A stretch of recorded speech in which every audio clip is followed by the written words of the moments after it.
नमस्कार, आप देख रहे हैं हिंदी खबर। मैं हूं आपके साथ ऋतु भंडारी। भारत ने इतिहास रच दिया है। अर्थव्यवस्था को लेकर नीति आयोग के सीईओ बीवीआर सुब्रमण्यम के एक बड़ी खबर दी है। उन्होंने बताया कि भारत अब दुनिया की चौथी सबसे बड़ी अर्थव्यवस्था बन चुका है। भारत ने जापान को पीछे छोड़ दिया है। उन्होंने कहा कि भारत के लिए अभी माहौल बहुत अच्छा है। देश की आर्थिक मजबूत जो स्थिति है वो मजबूत हो रही है। गौरतलब है कि भारत ने दुनिया की चौथी सबसे बड़ी इकोनॉमी बनने का ये मुकाम ऐसे समय पर हासिल किया जबकि यूएस टैरिफ के चलते दुनिया में हलचल है। लेकिन अमेरिकी राष्ट्रपति डोनाल्ड ट्रंप का टैरिफ भी भारत की ग्रोथ को नहीं रोक सका और न ही पाकिस्तान के साथ तनाव का इंडियन इकोनॉमी ग्रोथ पर कोई खास असर पड़ा। भारत लंबे समय से दुनिया की सबसे बड़ी तेजी से आगे बढ़ती हुई अर्थव्यवस्था बना हुआ था और अब उसने जापान को पीछे छोड़ दिया। तो वही वर्ल्ड बैंक से लेकर आईएमएफ तक तमाम ग्लोबल एजेंसियों ने भारतीय अर्थव्यवस्था का लोहा माना है और आगे भी ग्रोथ की जीडीपी ग्रोथ रफ्तार सबसे आगे रहने की बात हालिया रिपोर्ट्स में जारी कही है। Documents at their level, and this is already visible in the growth of India. We are the fourth largest economy as I speak. We are a $4 trillion economy as I speak, and this is not my data, this is IMF data. India today is larger than Japan. It's only the United States, China and Germany which are larger, and if we stick to what is being planned, what is being thought through, it's a matter of another 2.5 to 3 years we would become the third largest economy. इस पूरे मामले को लेकर सियासतदानों का क्या कुछ कहना है, जरा वो भी सुनिए। प्रधानमंत्री नरेंद्र मोदी जी के विजन के हिसाब से पिछले 11 सालों के अंदर देश की अर्थव्यवस्था हर इकोनॉमिक पैरामीटर के साथ में मजबूत हो चुकी है और जहां एक ग्लोबल क्लाइमेट ऑफ अनसर्टेनिटी है उसमें भारत एक शाइनिंग स्पॉट के रूप में इमर्ज हुआ है।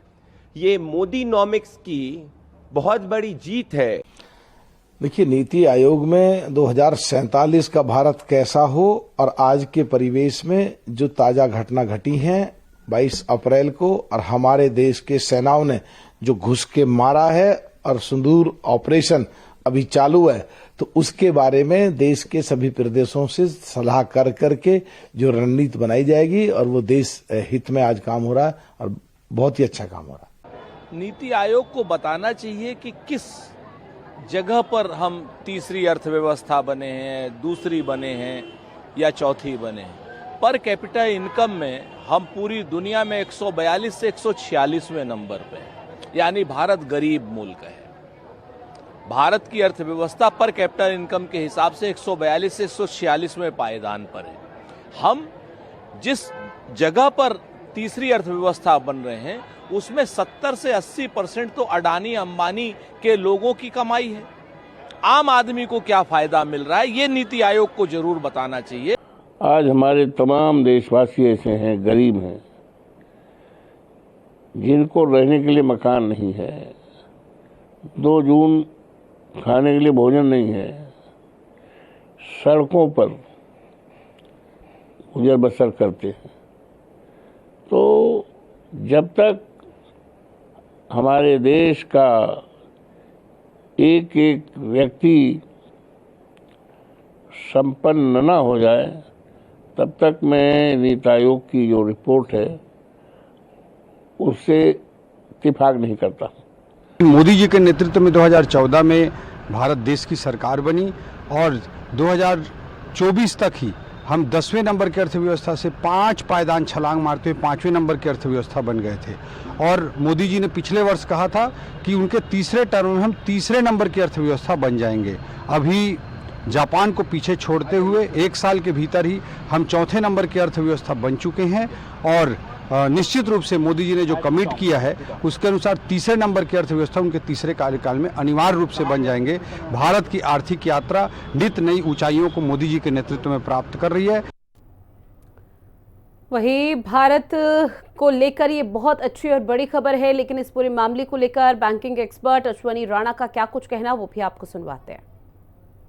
ये हम नहीं कह रहे, ये आईएमएफ की रिपोर्ट है कि भारत जापान को छोड़कर चौथी बड़ी अर्थव्यवस्था बन गया है। भारत की इकॉनमी जो है आज $4 ट्रिलियन से ज़्यादा हो गई है और आने वाले साल में भी जिस प्रकार से भारत का जीडीपी की ग्रोथ 6.2 या 6.30 रहने वाली है, वो ग्लोबली वर्ल्ड के बाकी देशों से ज़्यादा रहेगी और भारत की अर्थव्यवस्था जो है इस प्रकार आगे बढ़ती जाएगी। ये देश के सभी देशवासियों के लिए एक बहुत बड़ी खबर है कि भारत आज विश्व की चौथी बड़ी अर्थव्यवस्था बन चुका है, वो भी जापान को छोड़कर। और इसी मुद्दे पर चर्चा करेंगे। खास पैनल हमारे साथ जुड़ा हुआ है जिनसे आप सभी का परिचय करा दें। प्रोफेसर यामिनी अग्रवाल जी हमारे साथ जुड़े हुए हैं जो कि अर्थशास्त्री हैं। संजीव श्रीवास्तव जी हमारे साथ जुड़े हुए हैं, विदेश मामलों के जानकार हैं। विश्वनाथ मिश्रा जी हमारे साथ जुड़ चुके हैं जो कि वरिष्ठ पत्रकार हैं। आप तीनों का बहुत स्वागत करती हूँ हिंदी खबर में। शुरुआत यामिनी अग्रवाल जी मैं आप ही के साथ करूंगी, और आप इसको कितनी बड़ी उपलब्धि भारत सरकार की और कितनी बड़ी खुशखबरी भारत के लिए देखती है, जहां आप चौथी अर्थव्यवस्था पर भारत है और जापान को पछाड़ दिया? जी देखिए कि बहुत अच्छी बात है कि भारत चौथी अर्थव्यवस्था बना है और जापान को छोड़ते हुए ये एक बड़ी अर्थव्यवस्था के रूप में उभरा है।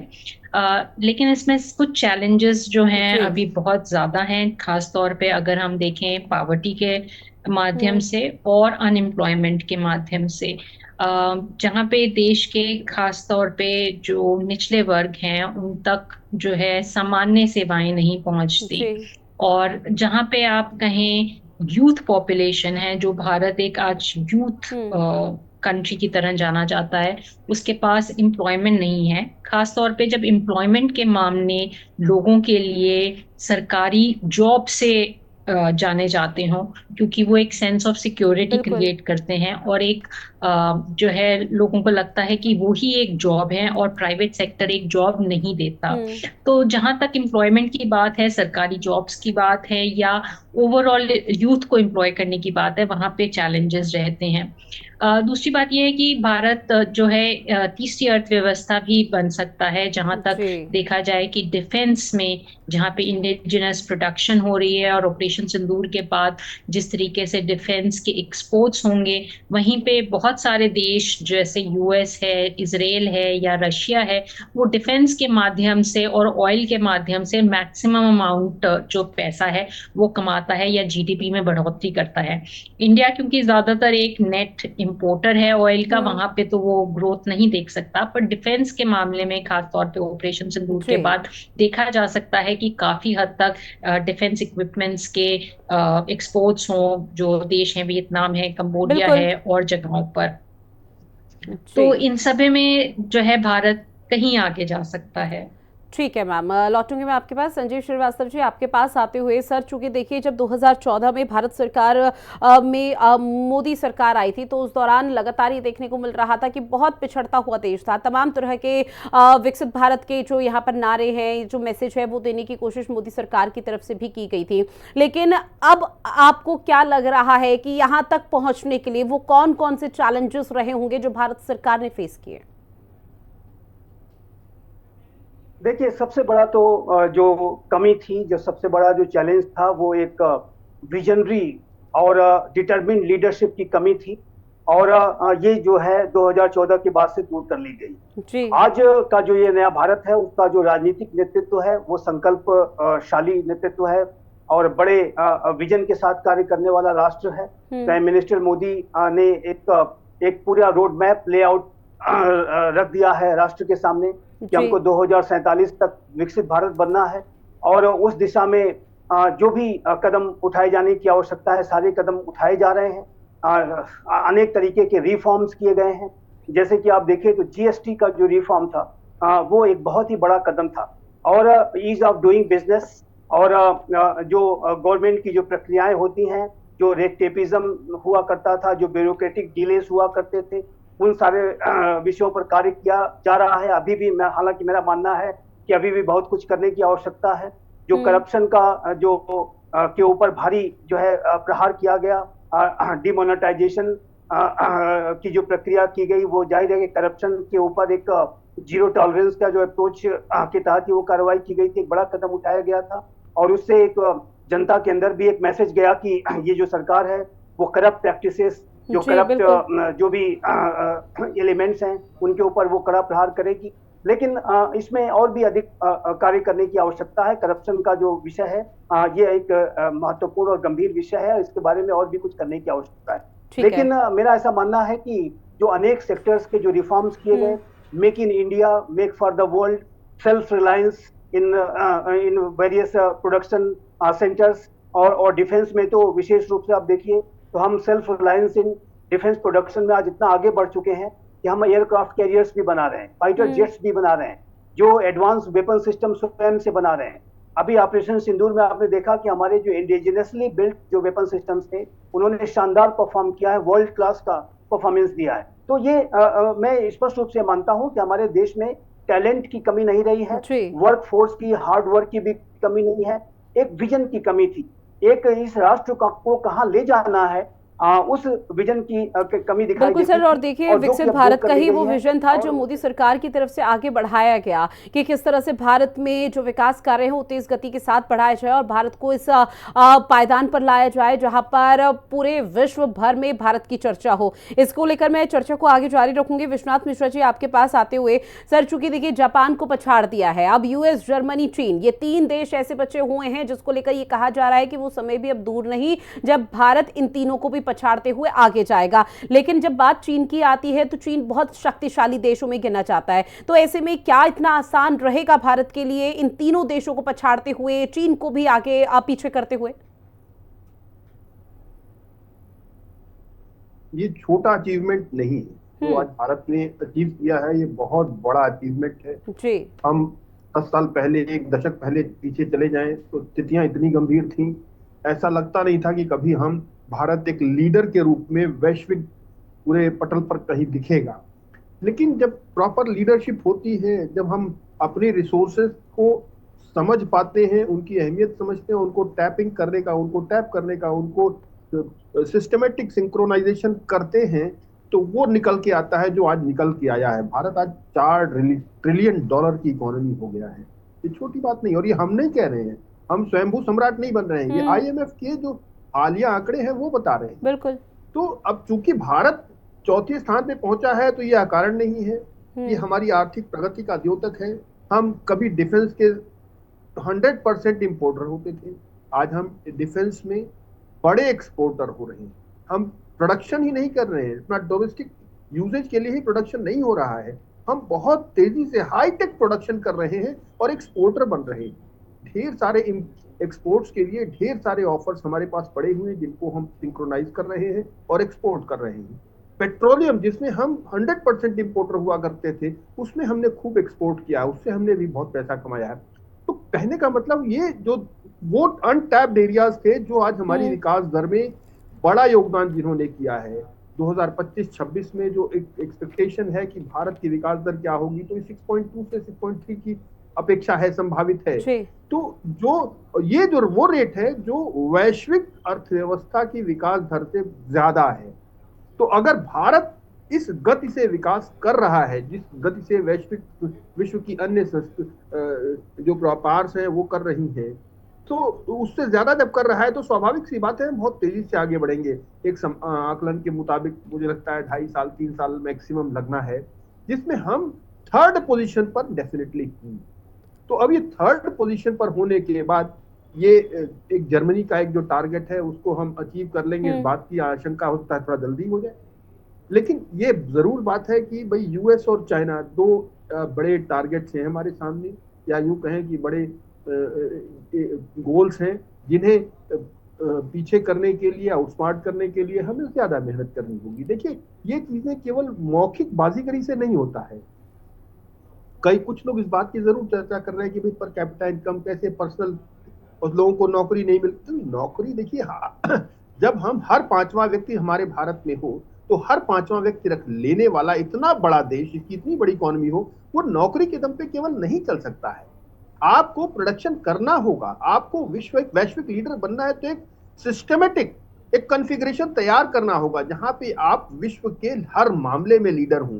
केवल आप कंज्यूम करते जाएं या छोटी सी निश्चित तौर पर। और देखिए, एक समय वो हुआ करता था जब भारत बहुत कमजोर श्रेणी में था, लेकिन आज भारत इस जगह पर पहुंच चुका है, इस पायदान पर पहुंच चुका है जहां पर 4 लोग भारत की सुनते हैं, यानी कि जो 4 देश है वो भारत की सुन रहे हैं कि भारत अपना पक्ष और स्टैंड कैसे क्लियर कर रहा है। संजीव जी, एक बार फिर से मैं आपके पास आऊंगी। सर, भारत और पाकिस्तान के बीच में जो तनाव बना हुआ था, जो युद्ध जैसे हालात हुए, उसका भी असर अर्थव्यवस्था में नहीं पड़ा। अब जब सीज फायर हुआ उस दौरान भी ये कहा जा रहा था, और अभी भी ये सवाल लगातार हर किसी के जहन में पैदा हो रहा है कि क्या सीज फायर इस वजह से भी हुआ है, क्योंकि अगर दोनों देशों के बीच में युद्ध होता और ज्यादा आक्रामक रुख अख्तियार करता तो पाकिस्तान को तो नुकसान होना था, वो तो खत्म होना था, लेकिन भारत दशकों पीछे चले जाता। तो उसका एक बड़ा कारण ये अर्थव्यवस्था भी रही। रितु जी, आपने ये बहुत ही महत्वपूर्ण प्रश्न उठाया है। और देखिए, आज का ये जो नया भारत है, वो अपनी जो रणनीतिक जो चुनौतियां हैं, विस्तारवादी राष्ट्रों के द्वारा जो साजिशें की जाती हैं, आतंक परस्त राष्ट्रों के द्वारा साजिशें की जाती हैं, उन सब पे बहुत ही पैनी नजर रखता है। लेकिन भारत की जो सबसे अधिक अगर किसी विषय पर नजर है और फोकस है, तो वो ये है कि हमें विकसित भारत बनने की दिशा में तेज गति से कदम बढ़ाने, और वो जो लक्ष्य है उस लक्ष्य की तरफ हम लगातार अपने कदम को बढ़ाएंगे। प्राइम मिनिस्टर श्री नरेंद्र मोदी ने अभी जो नीति आयोग की बैठक ली है, और उसमें ये जो 10वीं ये बैठक थी, और इसमें जो भारत का जो विजन है वो बहुत ही स्पष्ट है कि हम इस दिशा में तेज गति से आगे बढ़ेंगे। लेकिन इस प्रक्रिया में, इस भारत के बढ़ते हुए कदमों की अगर सामने कोई चुनौती आने की कोशिश करेगी, चाहे वो आतंकवाद की चुनौती हो, चाहे वो विस्तारवाद की चुनौती हो, तो उसका मुंहतोड़ जवाब देंगे। वो चुनौती भारत के सामने टिक नहीं सकती है। उसका जो जवाब है वो जीरो टॉलरेंस की नीति के साथ आतंकवाद का जवाब दिया जाएगा। और हमारा लक्ष्य विकसित भारत को बनाने का है, और उस दिशा में हम तेज गति से बढ़ रहे हैं, और उस दिशा में कोई भी चुनौती टिकने नहीं पाएगी, ये मेरा विश्वास है।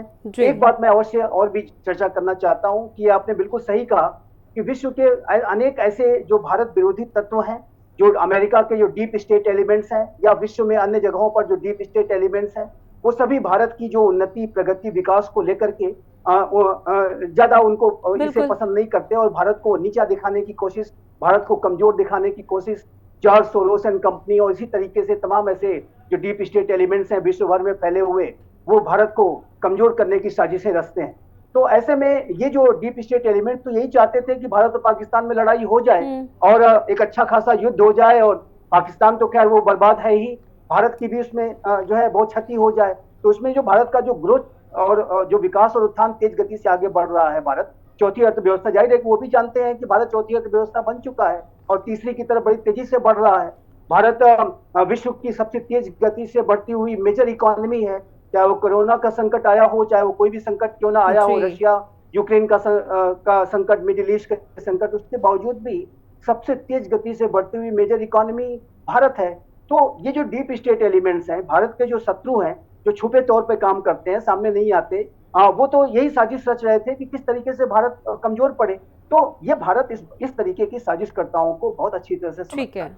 इसी वजह से हमारा जो ऑपरेशन सिंदूर था वो हमने बहुत ही रिस्पॉन्सिबल तरीके से किया। हमने ये कहा कि ये हमारी जो कार्रवाई है नॉन एस्केलेटरी है, हमारी कार्रवाई मेजर्ड है, कंसीडर्ड है, प्रोपोर्शनेट है, और इसका जो लक्ष्य है सिर्फ और सिर्फ आतंकवाद की जड़ों को प्रहार करने का और मिट्टी में उसे मिलाने का, और आतंक के आकाओं को इस बात का डिटेरेंस उनके ऊपर इम्पोज करने का, एक कॉस्ट इम्पोज करने का कि यदि भारत के सामने आने की कोशिश की, भारत को बाधा पहुंचाने की कोशिश की, तो उसका बहुत बुरा अंजाम हम करेंगे। लेकिन देखिए सर, चाहे कितना भी नुकसान पहुंचाने की कोशिश की, भारत की अर्थव्यवस्था में उछाल देखने को मिला और ये बहुत बड़ी उपलब्धि है। यामिनी अग्रवाल जी, चूंकि देखिए मैम, अब जब भारत एक नए पायदान पर पहुंच चुका है, चौथी अर्थव्यवस्था है, तो निश्चित तौर पर मैम देश भर में सियासत तो होगी। अब ऐसे में सियासतदानों का अगर मैं जिक्र करूं तो लगातार सवाल उठा रहे हैं कि एक तरफ पॉवर्टी यहाँ पर देखने को मिल पा रही है, जो गरीबी रेखा है उससे हम उभर नहीं पा रहे हैं, राशन हम बांट रहे हैं, तमाम चीजों का वो जिक्र कर रहे हैं। तो इसको कैसे समझा जाए कि एक तरफ तो अर्थव्यवस्था में ग्रोथ हो रहा है, दूसरी तरफ देश के अलग अलग जगहों पर कई ऐसी तस्वीरें जहां पर वो पिछड़ रहा है। जी देखिए, जो आर्थिक स्थिति है भारत में वो काफी हद तक जो है इफेक्ट हुई है चीजों के साथ। देखा गया है कि भारत में कुछ सेक्टर्स बहुत अच्छे कर रहे हैं, जैसे मैंने कहा आपको कि डिफेंस में एक्सपोर्ट्स बढ़ेंगे ही और बाकी चीजें होंगी, पर कुछ सेक्टर्स हैं जहां पे ग्रोथ नहीं नजर आ रही। जैसे आप अगर जॉब्स की ही बात करें, जी। वहां पे जॉब्स नहीं है, सरकारी जॉब्स नहीं है। और जो है आगे बहुत सारी ऐसी भी स्थितियां हैं जहां पर सवाल उठाया जा रहा है या निशान उठाया जा रहा है कि इंस्टीट्यूशंस कैसे फंक्शन कर रही हैं और किस तरीके से जो है वहां पर लोगों को सही तरीके से जॉब्स नहीं मिल रहे या जो है ठीक तरीके से एलोकेशंस नहीं हो रही या रिसोर्सेज जो हैं वो जो है अलग जगह पे या अलग तरीके से लगाए जा रहे हैं। तो बहुत सारे क्षेत्रों में या बहुत सारे सेगमेंट्स में लोगों का सवाल निशान जी। है कि कुछ स्पेसिफिक कास्ट को फेवर किया जा रहा है, कुछ स्पेसिफिक लोगों को फेवर किया जा रहा है।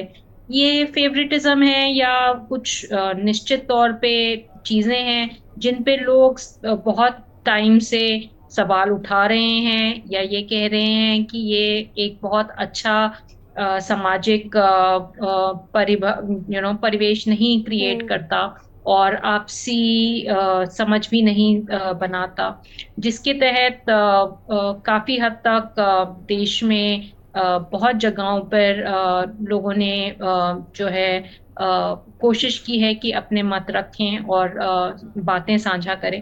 पर उन्हीं के साथ साथ ये देखा जा रहा है कि जो गरीबी रेखा के लोग हैं बिल्कुल। उनके साथ न्याय नहीं हो रहा और न्याय की परिभाषा भी नहीं मिल रही। आजकल कोर्ट्स पे भी सवाल उठाया जा रहा है। तो ये सभी चीजें बहुत अच्छा दिशा निर्देश नहीं देते। तो निश्चित तौर पर। जो भारत की बढ़ती अर्थव्यवस्था है उसमें जी। आप चाहे तीसरे या चौथे पायदान पे आ जाएं, पर अगर समाज में लोगों को ये नहीं लगता कि उनको सही तरीके से उनके जो फंडामेंटल राइट्स हैं वो भी नहीं मिल रहे, ठीक तो है। उस पे जरूर सवाल या निशान उठता है। और हर व्यक्ति को एक शंका से देखना जो सवाल उठाए जी। या उसके ऊपर कुछ तान देना, वो तो शायद सही नहीं होगा। ठीक है। अब विश्वनाथ मिश्रा जी आपके पास आते हुए सर, चूंकि देखिए सर देश की राजनीति कब किस मुद्दे पर गर्म हो जाए कोई नहीं जानता, आप तो भली भांति इस चीज को समझते भी हैं। अब ऐसे में कांग्रेस की तरफ से लगातार सवाल उठाए जा रहे हैं, कांग्रेस अपने शासन को याद कर रही है, लेकिन सर सवाल ये है कि कांग्रेस ने अपने शासन में अर्थव्यवस्था एक अच्छे पायदान पर पहुंचे इसके लिए कई कदम उठाए, ऐसा कांग्रेस की तरफ से कहना है और कांग्रेस ने निश्चित तौर पर अपने शासन में किए भी है कई काम। लेकिन अब जिस तरह से 2014 के बाद एकदम से तेजी देखने को मिल पाई है, 10वें से हम सीधा चौथे पर पहुंच गए और बहुत जल्द उम्मीद की जा रही तीसरे पर पहुंच रहे होंगे, तो इसे कैसे हम जस्टिफाई करेंगे? तो देखिए ये जी मुझे लगता है कि राजनीति होगी और राजनीतिक जो कमेंट्रीज हैं ये पैरेलल चलेंगी। अब ये अपेक्षा करना, दो तीन चीजें बहुत महत्वपूर्ण है। ये अपेक्षा करना कि अचानक जितने लोग एक तैयार हों, ग्रेजुएशन करें, उन सबको सरकारी नौकरी दे दी जाए और सबको सीधे IAS बना दिया जाए, क्या ये पॉसिबल है? क्या ये फिजिबल है किसी भी इकोनॉमी के लिए? और वो विश्व की उस इकोनॉमी के लिए जहां विश्व का हर 5वां व्यक्ति जिस देश में रहता हो, बिल्कुल वो देश तो नहीं कर पाते हैं जिनके पास छोटे छोटे चंद लाख लोग हैं, करोड़ छोड़ दें, वो भी नहीं कर पाते हैं। तो हम 140 करोड़ की जनसंख्या है। अब सवाल ये उठता है हम इसको कैसे, गैप को कैसे फिल कर सकते हैं? अपने लोगों को खाली हाथ न रहने दें, उनको कैसे कंटिन्यू रखें, अपना कुछ न कुछ भारत के ग्रोथ इंजन के साथ उनको अमेलगमेट करके चले। कैसे कर सकते हैं कि राज्य और केंद्र के बीच में एक प्रॉपर सिंक्रोनाइजेशन होना चाहिए। नंबर इसका प्रयास प्रधानमंत्री कर रहे हैं। अब इसमें कौन से सेक्टर्स बहुत महत्वपूर्ण हैं? जो मैन्युफैक्चरिंग सेक्टर जो अनटैप्ड था, उस पर बहुत प्रयास करने की निश्चित तौर पर सर आप कई महत्वपूर्ण बातों का जिक्र कर रहे हैं और आपकी बात से सहमत, क्योंकि ये वो पॉइंट्स हो जाते हैं जिसको अगर केंद्र सरकार अमल में लाए राज्यों के साथ मिलकर, राज्य सरकारों के साथ, तो शायद बहुत जल्दी हम तीसरे पायदान पर होंगे और बहुत बड़ी उपलब्धि विश्व भर में ये भारत की होगी। बहरहाल आप सभी हमारे साथ जुड़े, चूंकि समय की कमी है, चर्चा को यहीं खत्म करना होगा। इस महत्वपूर्ण विषय पर चर्चा की है उसके लिए आप तीनों का बहुत शुक्रिया और खास पेशकश में इतना ही। देश और दुनिया की बड़ी खबरों के लिए आप बने रहिएगा हिंदी खबर के साथ। नमस्कार।